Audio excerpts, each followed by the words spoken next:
अथ 29 सुलोचना उपाख्यानम।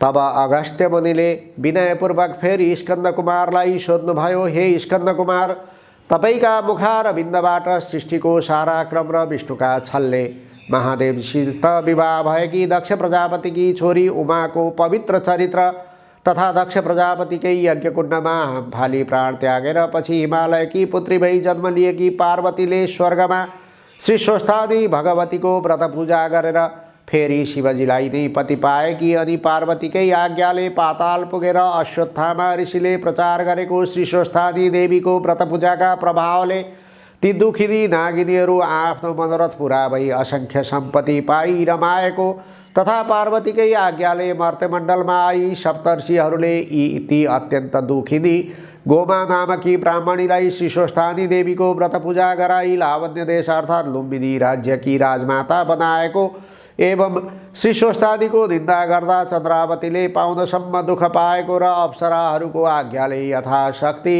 श्रद्धा भक्तिका साथ स्वस्थानीको व्रत पूजा गरेरै त्यस पूजाका प्रभावले उनलाई आफ्ना पतिका साथ मिलाएको कथा श्रद्धासहित सावधान भएर मैले सुनिसकेँ।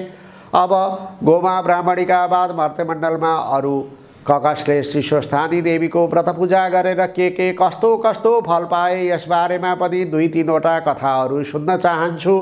त्यस्ता जनपदी कोही छन् भने कृपा गरेर तिनको बारेमा बताई बक्सियोस् भन्दा स्कन्दकुमार आज्ञा गर्नुहुन्छ।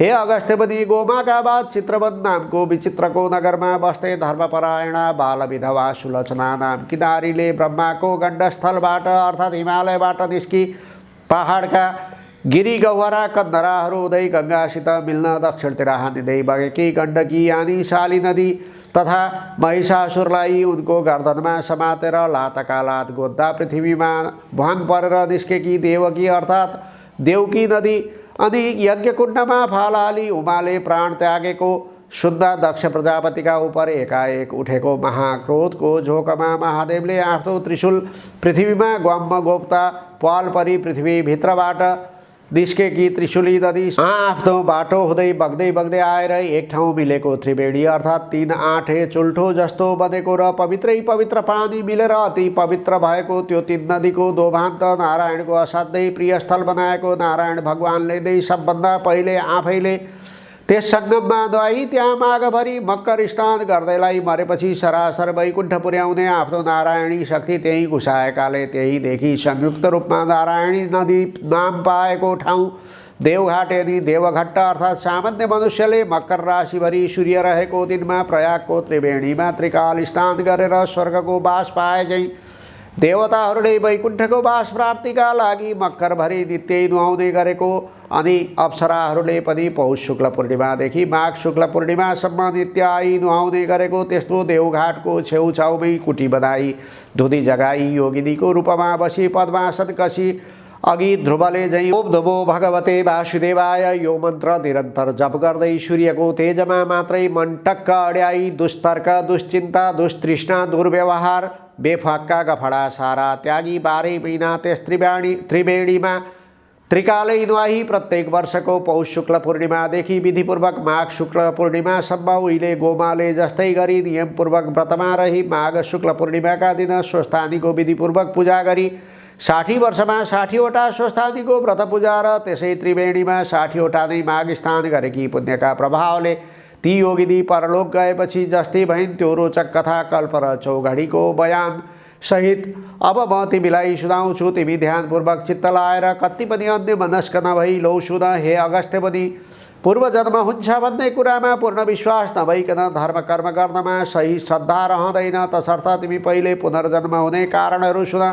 सत्व गुण रजोगुण तमोगुण मिलेका सूर्यका किरण रहने आकाशमा सत्वगुण प्रधान रहेको समयलाई सत्ययुग अनि रजोगुण प्रधान रहेको समयलाई त्रेतायुग र तम मिलेर प्रधान बनेको समयलाई द्वापरयुग र तमोगुण मात्र प्रधान रहेको समयलाई कलियुग भनिन्छ।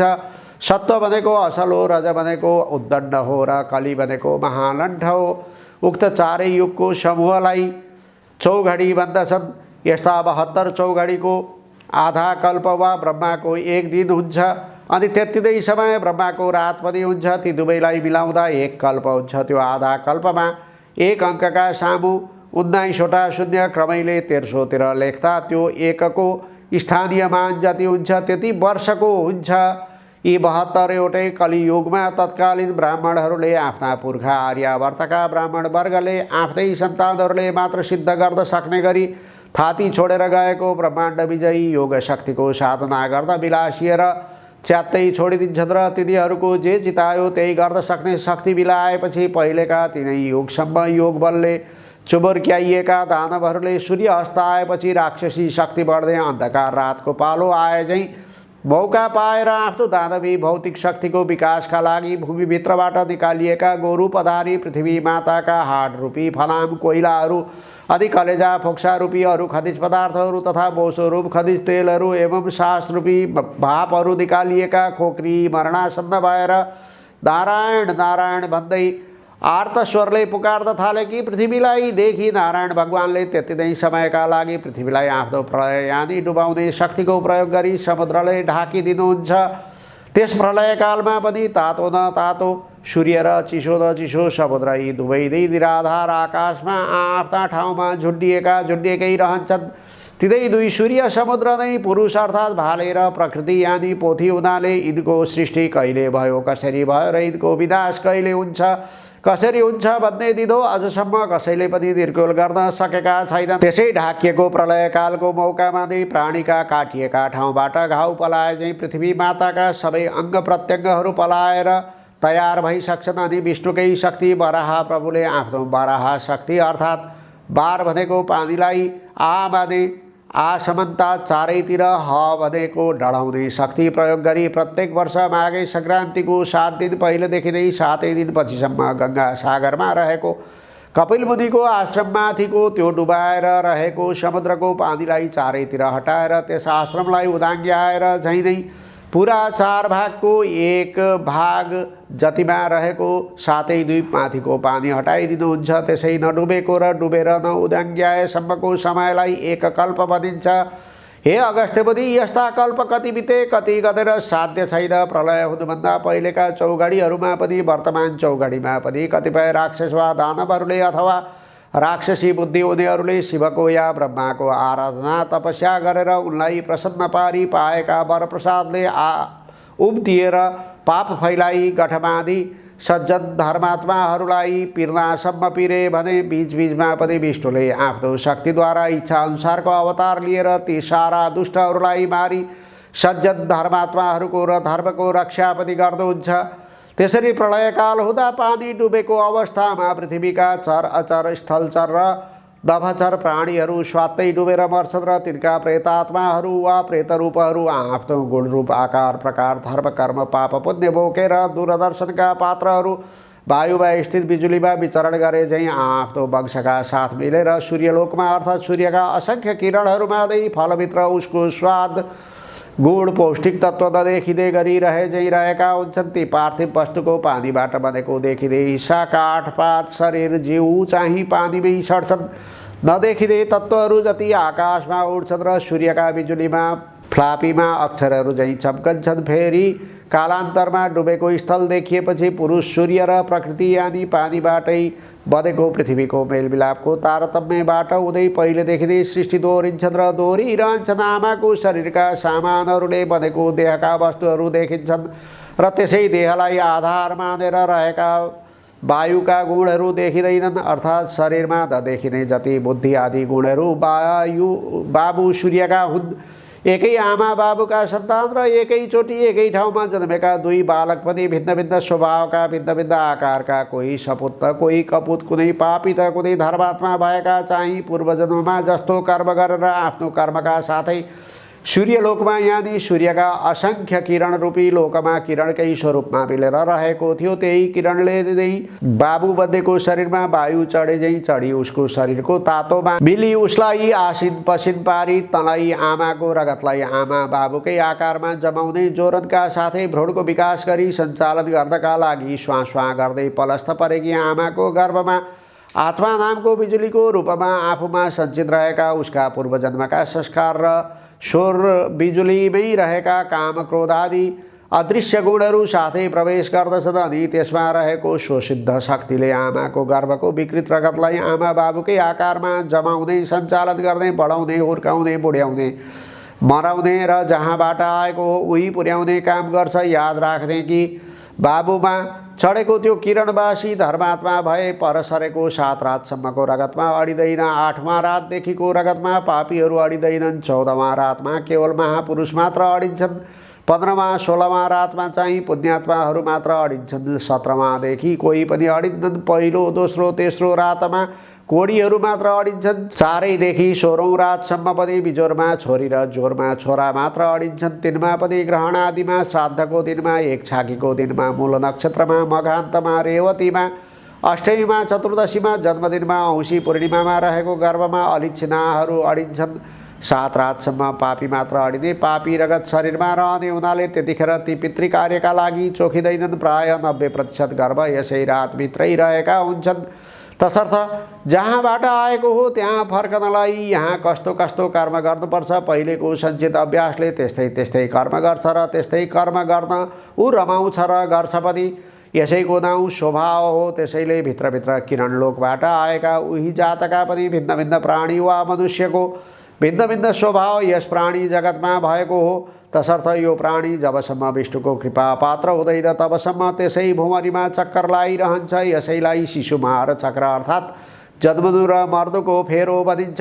पुराणमा जति देवता र जति लोक छन् ती सबै त्यो शक्ति हुने सूर्यका विभिन्न किरणकै नाम हुन् भनी वेदमा बताइएको छ। अर्थात् वेदका तिनै कुरालाई पुराणमा प्रस्ट्याइएको हो। हामी प्राणीहरू केवल सूर्यको प्रकाशलाई मात्र देख्दछौँ र तीद्वारा प्रकाशित वस्तुलाई जान्दछौँ मात्र। प्रकाश नपरेको वस्तुलाई देख्दैनौँ। प्रकाशलाई अन्धकारले छेक्दैन। निष्पट्ट अन्धकारमा आफ्ना सामुको आफ्नो हातलाई पनि हामी देख्दैनौँ, तर धेरै टाढा बालिएको आगोलाई देख्दछौँ। त्यसकारण सूर्यका किरणहरूमा भएका शक्तिहरूलाई जान्नु नै ज्ञान हो। यस्तो यो ज्ञान प्राप्त गर्नका लागि जसरी युवतीको युवकमा र युवकको युवतीमा उसको भित्री अन्तस्करणमा निरन्तर तन्मयता रहन्छ, त्यस्तै तन्मनस्कता आकाशभरि ढाकिरहेको सूर्यको तेजमा 12 वर्ष रहिरह्यो भने त्यो तेज हृदयभित्रै झल्कन्छ र सकल ज्ञान प्राप्त हुन्छ। यस्तो जनलाई ज्ञानी भन्दछन्। ज्ञानीलाई पापले छुँदैन। शिशुमार चक्रको फेरो रहँदैन। यसैलाई विष्णुको कृपा पनि भनिन्छ। हे अगस्त्य मुनि, उता पृथ्वी डुबेको बेलामा जलचर चाहिँ असङ्ख्य बढेर समुद्रमा अटाइ नअटाइ हुन्छन्। अघि पृथ्वीले खोक्रिएको अवस्थामा विष्णुलाई आर्त पुकार गरे चाहिँ जब समुद्रले जलचरको भार थाम्न सकिन प्रभु भन्दै आर्त पुकार गर्न थाल्छन् अनि विष्णुले आफ्नो वराह शक्ति प्रयोग गरी पृथ्वीमाथिको पानी हटाइदिएपछि त्यहाँ थुप्रिएका जलचरहरू त्यही मरिसडी कुहिएर त्यसमा बडे बडे किरा पर्छन्। त्यही सडानलाई नै छ्यार समुद्र साई विष्णुको अर्थात् समुद्रको जलमा रहने शक्तिको कानेगुजी भनिन्छ र त्यही देख्ने कानको यानि उत्तरी गोलार्धको कानेगुजीबाट उब्जेको बडेमाको किरालाई मधु दानव र त्यही दाहिने कानको अर्थात् दक्षिणी गोलार्धको कानेगुजीबाट जन्मेको यामानको किरालाई कैटव दानव भन्दछन्।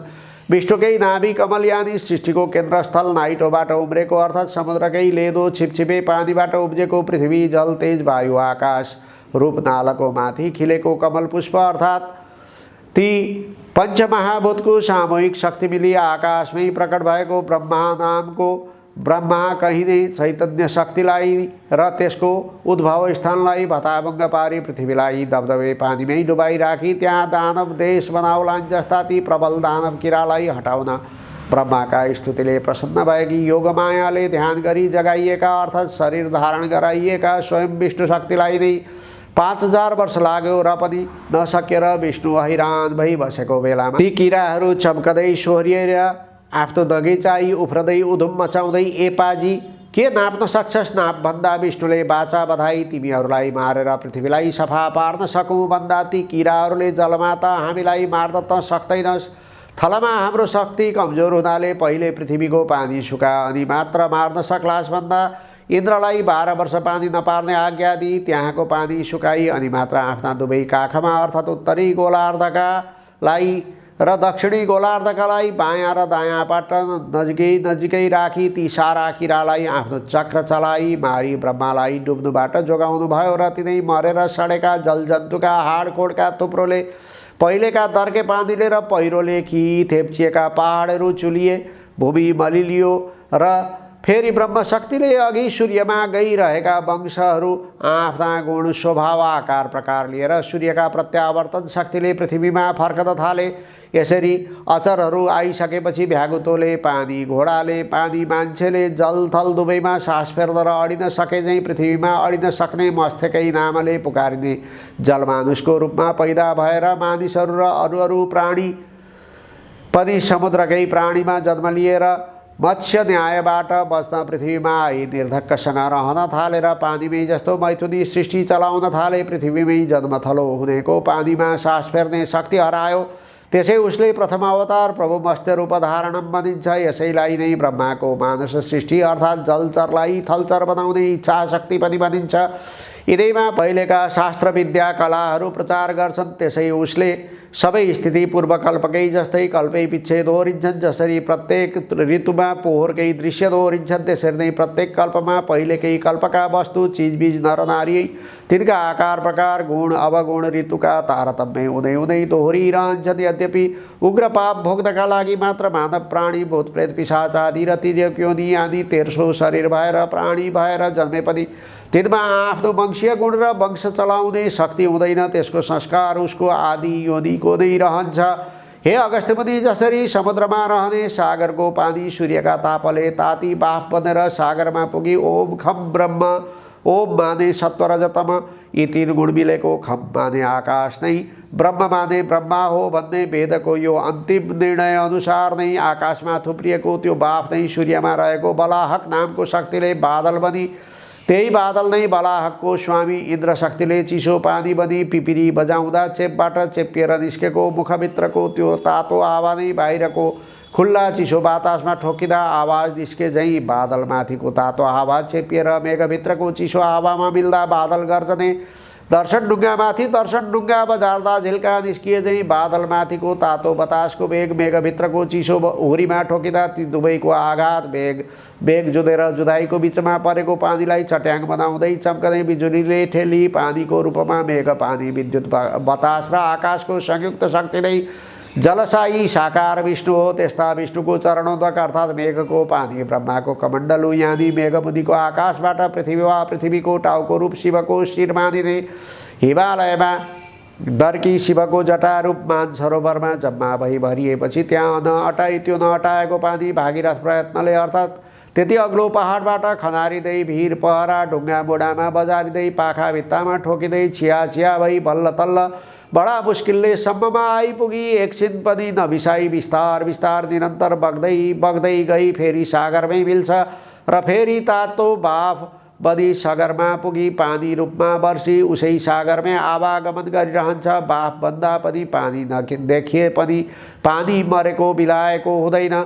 जसरी अन्न फलफुलमा रहेको पोषक तत्त्व गुण स्वाद देखिँदैन तर खाएपछि अनुभवले छ हुन्छ भन्ने थाहा हुन्छ, त्यसरी नै पानीबाटै बनेको यो शरीर पनि सूर्यबाट मिलेको त्यसमा रहेको शक्ति नदेखिए पनि बिलाएको हुँदैन। त्यसैले त्यसरी नै यो सृष्टि स्थिति प्रलयको आवागमन पनि भइरहन्छ। पानीको यस्तो आवागमन देखेर पानीबाट बनेको यो शरीरको पनि आवागमन भइरहन्छ भन्ने कुरो यसै अनुमानले ठम्ब्याउनुपर्छ। यही आवागमन भइरहने हुनाले यसका सञ्चालक भगवान विष्णुलाई चक्रपाणी अर्थात् हातमा चक्र लिएर सृष्टि स्थिति प्रलयको रूपमा घुमाइरहने बन्दछन्। यिनै सब कारणले आकाशको जललाई विष्णुको चरणोदक र सृष्टि स्थिति प्रलयको आदि कारण वर्षेको जल नै हुनाले विष्णुलाई जलसायी भन्दछन्। क्षीरसागरमा शेषशय्या गरी सुतेका लक्ष्मी युक्त अर्थात् क्षीर माने दुध झैँ सेतो प्रकाशमय सागर यानी अथवा आकाशमा व्याप्त विद्युत नै निराकार विष्णु हो र त्यस विद्युतमा निहित शक्ति नै लक्ष्मी हो भने प्रकृति रूप जललाई अगाली मेघ रूप धारण गर्ने शक्ति सम्पन्न विद्युत चाहिँ विष्णुको साकार रूप हो। यद्यपि समुद्रमा बडवाल नामले व्याप्त रहेको विद्युत पनि सूर्यबाटै समुद्रले सङ्ग्रह गरेको हो तापनि आकाश रूप क्षीरसागरमा रहेको विद्युत दिठा तातो हुनाले ऊ पुरुष हो र जल रूप क्षीरसागरमा रहेको विद्युत चिसो तातो मिलेकाले प्रकृति हो। पुरुष भाले हो र प्रकृति पोथी हो। भाले पोथीको मेलबाटै सृष्टिक्रम चल्ने हुनाले दुवैको विद्युत तातो मिली एउटै आत्मा बने पनि भाले पक्षको शक्तिलाई परमात्मा भनिन्छ र पोथी पक्षको शक्तिलाई जीवात्मा भनिन्छ। परमात्माले शरीर सञ्चालनका लागि आवश्यक पर्ने बल विद्या वाणी आदि समस्त शक्ति दिए पनि तिनलाई प्रयोगमा ल्याउने काम जीवात्माले गर्छ र त्यस कर्मको भोग पनि जीवात्माले नै भोग्छ। परमात्मा त केवल उसका कामको साक्षी मात्र भएर रहन्छ। यसैले हामीले झुठो बोल्दा साथसाथै साक्षीले झुठो भन्ने बकिरहेको हुन्छ। एउटै आत्मा भए एकैचोटि दुई कुरो बक्न सक्ने थिएन भन्नेहरूलाई द्वैतवादी भन्दछन् र आखिर समुद्रले धारण गरेको विद्युत पनि सूर्यकै बिजुली त हो नि। जसरी अरू शक्ति दिए त्यो द्वैत शक्ति पनि दिए, ऊ दिन्छ मात्रै स्वयं भोग गर्दैन भन्नेहरूलाई एकेश्वरवादी भन्दछन्।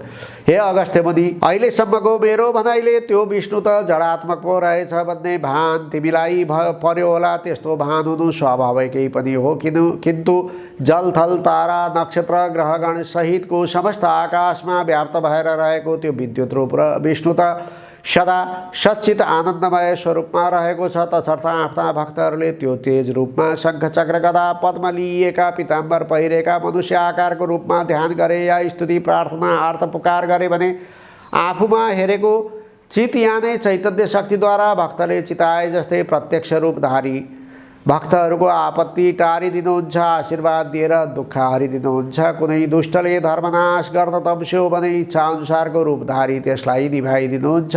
धर्म र धर्मात्माहरूको नाश गर्ने दुष्टहरूको विशाल दल भए अवतार लिएर युद्ध रची त्यसै युद्धमा सारा पापीहरूलाई भेला पारी तिनलाई स्वाहा पारिदिनुहुन्छ। आफ्नो ध्यान गर्ने भक्तहरूलाई उनमाथि आइपरेका आपद विपदहरूबाट रक्षा गरिदिनुहुन्छ। कहिलेकाहीँ लहर चल्यो भने साधारण रूपधारी धराई लक्ष्मी या गङ्गा या सरस्वतीका साथ रमण पनि गर्नुहुन्छ।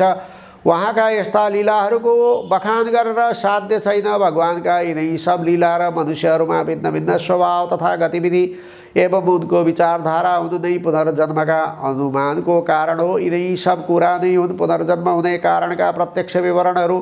हे अगस्त्य मुनि, तिमीले पुनर्जन्म हुने कारण सुनिसक्यौ, जान्यौ पनि। त्यसै कारण अब सुन, यस मर्त्यमण्डलमा गोमाका बाद श्री स्वस्थानीको पूजा विधिपूर्वक सुन्ने गर्ने सुलोचनाको आख्यान। अहिले यतिखेर चलिरहेको कल्पलाई पद्मकल्प भन्दछन्। यस कल्पको यो 28औं चौघडीको अन्तिम युगको प्रथम चरण चालु छ। यसभन्दा 11औं चौघडी पहिले अर्थात् 18औं चौघडीको त्रेता युगको अन्तिम चरणमा हिमालय प्रान्तको पहाडी प्रदेशको दक्षिणी भागमा रहेको नारायणी नदीको पूर्वपट्टि भएको चित्रवत नाम गरेको राज्यका शासक सूरसेन सिंह नामका राजा थिए। तिनको राजधानी नारायणगढ नामको नगर थियो। राजधानीमा भव्य बजार थियो।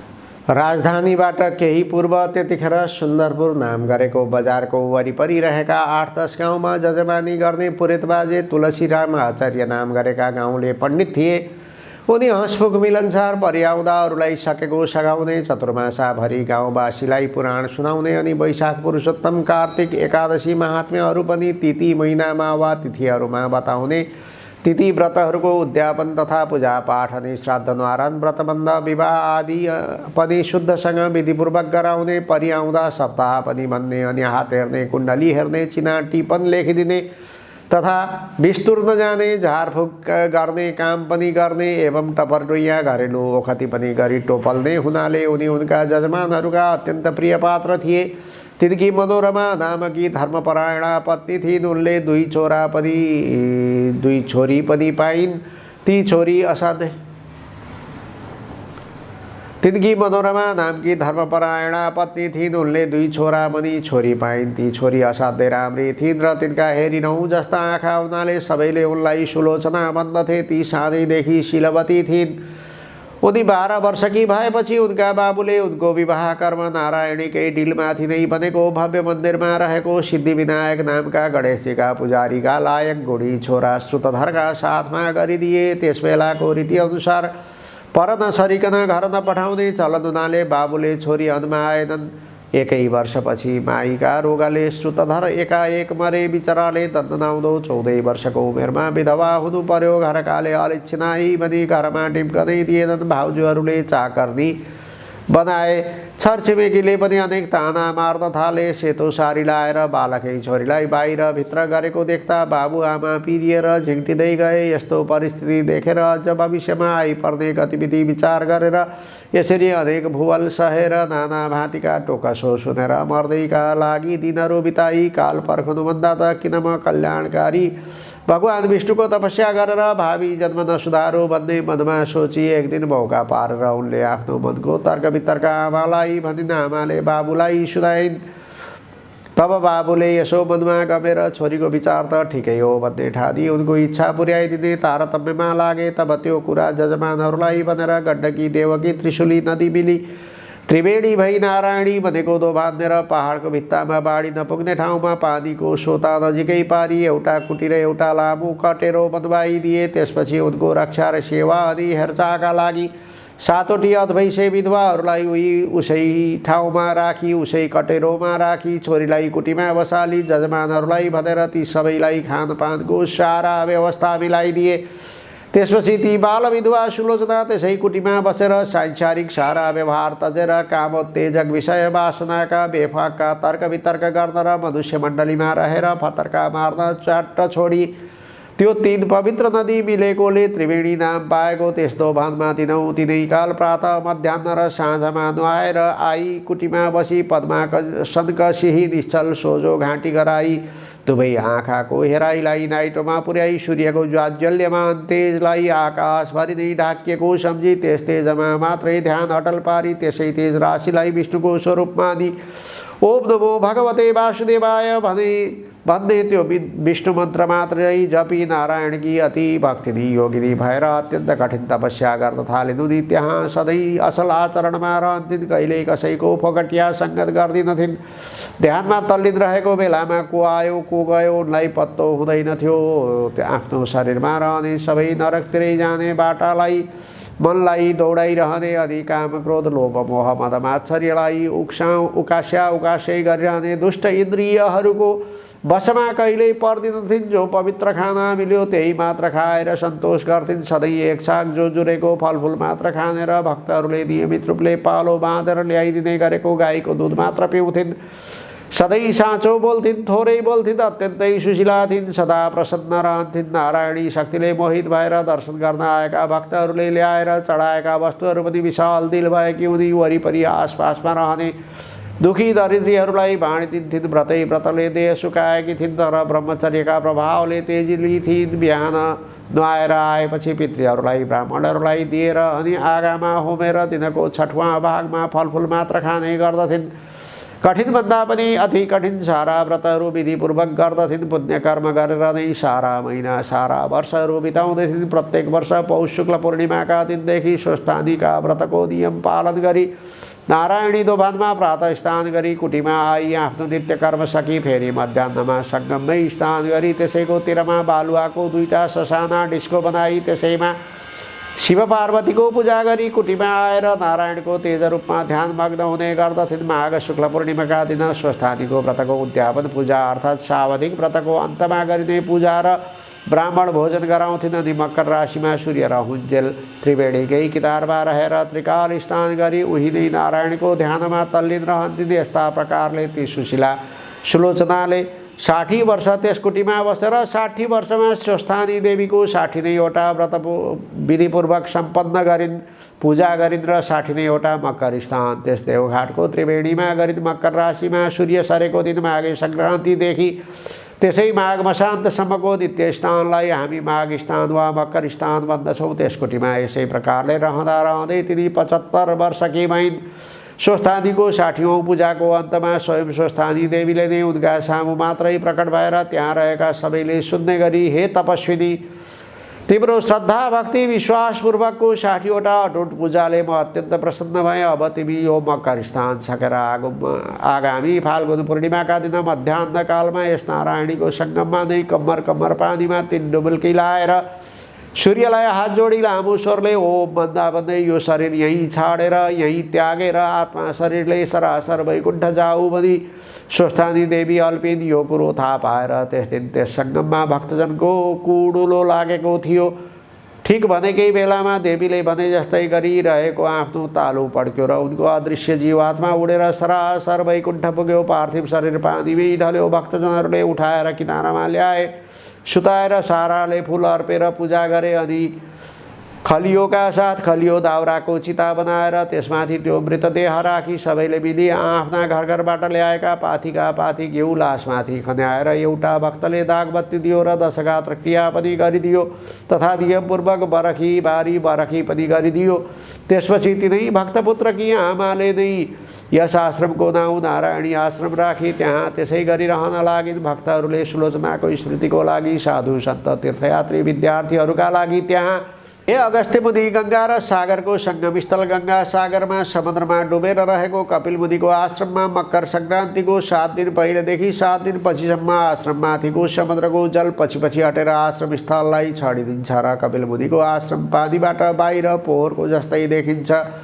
त्यसै गरी हरेक कल्पान्तमा पहिले पहिले पृथ्वीलाई डुबाएर रहेको समुद्रको पानी पछि पछि सरेर पृथ्वीलाई डुबाउन छोडिदिन्छ त फेरि पहिलेका कल्पकै उही सृष्टि स्थिति उस्तै उस्तै प्रकारले दोहोरिँदै हुनाले आजसम्म पनि त्यो नारायणी आश्रमको परम्परा उसै गरी चलिरहेको छ। हे अगस्त्य मुनि, जब ती तपस्विनी सुलोचनाले देह त्याग गरिन् तब उनको जीवात्मा तत्काल वैकुण्ठ धाम पुग्यो त श्री स्वस्थानीको आशीर्वाद र विष्णुको प्रसन्नताले गर्दा पद्मा नाम गरेकी अप्सराको रूप धारण गरेर विष्णुले आफ्ना इच्छा शक्तिले तयार पारिएको सबै ऐश्वर्यले भरिभराउ भएको नयाँ स्वर्गपुरीमा सकल सुखभोग गर्दै 40वटा युग अर्थात् 10 चौघडीसम्म त्यहीँ रहिन्। त्यो स्वर्ग यसै शरीरका आँखाले देख्नका लागि जस्तै दूरदर्शक स्थानबाट विशेष कृत्रिम बिजुलीद्वारा अन्तरालको नदेखिने व्याप्त बिजुलीमा फ्याँकिएको अनि अदृश्य रूपमै त्यहाँको प्राकृतिक बिजुलीमा अदृश्य रूपले अनेक भएर फैलिएको दर्शक स्थानबाट फ्याँकिएको दृश्य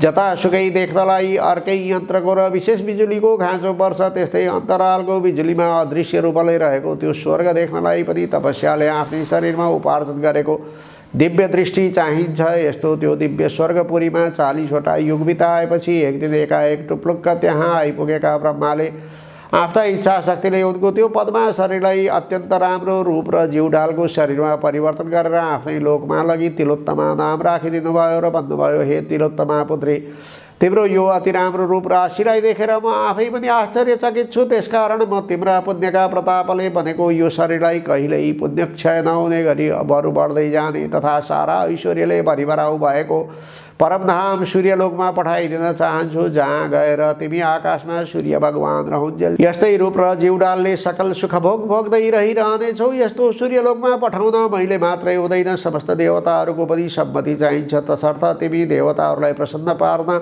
उनीहरूका कट्टर शत्रु असाध्यै बलिया अचल अजनाब देश अर्थात् भारतवर्षको मगध प्रान्तको विन्ध्याटवीको बिचमा रहेको अम्बिकापुरलाई राजधानी बनाइरहेका शुद्ध तथा उपशुद्ध नाम गरेका दानवलाई आफ्ना नक्कल झक्कलले मोहित पारी परस्परमा भिडाई मारेर आऊ। अनि त्यस कामले प्रसन्न भएका देवताहरूको सभा बसाई तिमीलाई सूर्यलोक पठाउने प्रस्ताव सभामा राख्छु।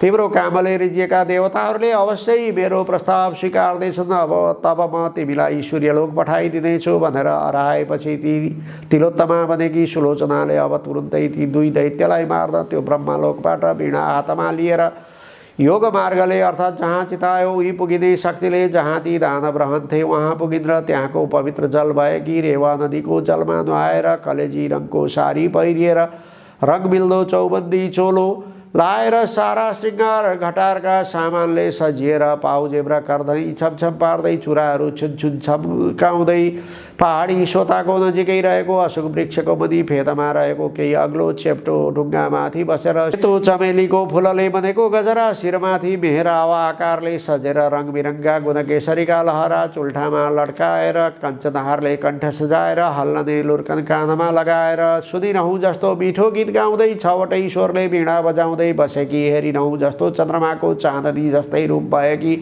नारीलाई ती शुद्ध तथा उपशुद्धका सिपाहीहरूले देखेर छक्क पर्दै तुरुन्तै हाफहाफ गर्दै शुद्ध उपशुद्धका पासमा पुगेर हतारिँदै त्यस स्त्रीको बारम्बार वर्णन गर्दै भन्न लागे, हे महाराज, यहाँबाट नजिकै केही अगाडि केही साक्षात् कामदेवलाई नै पनि मोहित पार्ने जस्तै देवी हो कि दानवी हो कि यवनी हो कि यक्षी हो कि को हो? स्त्रीहरूमा रत्न समान कि मानो रत्नै रत्नले बनेकी जस्तै सोह्रै श्रृङ्गारले सजिएकी कोही युवती मधुर स्वरमा वीणा बजाउँदै बसेकी छन्।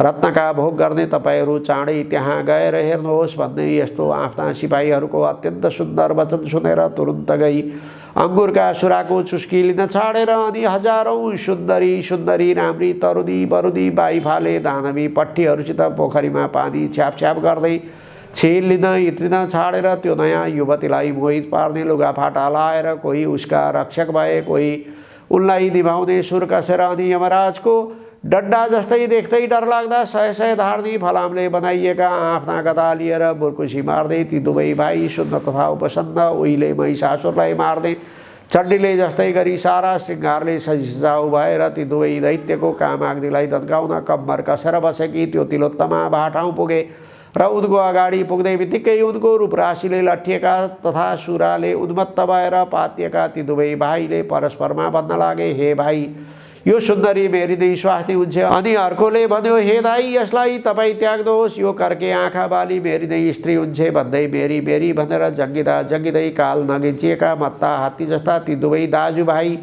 आफ्ना गदाले परस्परमा हनान गरेर ठटाउन लागे। ती दुवै भाइ मरेर त्यही भुइँमा लम्पसार परे।